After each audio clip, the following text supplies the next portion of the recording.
বাংলাদেশে আবারও Facebook Messenger এগুলা ব্লক করে দেওয়া হয়েছে, ওয়াইফাই দিয়েও ব্যবহার করা যাচ্ছে না। তো আজকে দেখাবো কিভাবে ভিপিএন দিয়ে ফেসবুক মেসেঞ্জার সহ সবগুলা ব্লক সাইট চালাবেন। তাহলে চলুন শুরু করা যাক। প্রথমে আপনাদের প্লে স্টোরে চলে যাবেন, আর আপনি যদি আইফোন ব্যবহার করেন তাহলে অ্যাপ স্টোর থেকে ডাউনলোড করে নেবেন। তো প্লে স্টোরে যাওয়ার পর এখানে সার্চ করবেন ভিপিএন এটা লিখে। তারপরে এখানে অনেকগুলো ভিপিএন পেয়ে যাবেন আপনারা, আপনাদের ইচ্ছা মতো একটা ডাউনলোড করে নিলেই হবে। তবে আমি সাজেস্ট করব এটা ডাউনলোড করার জন্য এখানে ক্লিক করবেন, তারপর ইনস্টল করবেন। ইনস্টল করার পর ওপেন করবেন।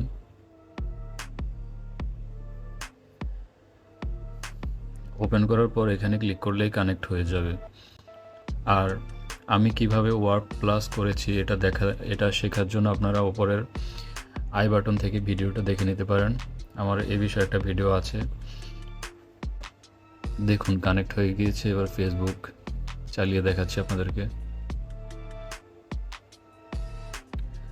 দেখুন ফেসবুক চলতেছে। পরবর্তী ভিডিওতে দেখাবো কিভাবে ইন্টারনেট অফ করে দেওয়ার পরেও বন্ধুদের সাথে চ্যাট করবেন এবং যে কোনো কারোর সাথে চ্যাট করবেন অনলাইনে, ইন্টারনেট অফ করার পরেও করতে পারবেন। এই বিষয়টা যদি আপনারা শিখতে চান তাহলে অবশ্যই চ্যানেলটা সাবস্ক্রাইব করে রাখবেন। সাবস্ক্রাইব করে রাখলে আপনার সামনে ভিডিওটা আসবে। তো ভালো থাকবেন সবাই। ভিডিওটা আপনাদের বন্ধুদের সাথে শেয়ার করে দিন যাতে সবাই ভিপিএন দিয়ে ফেসবুক চালানো শিখতে পারে।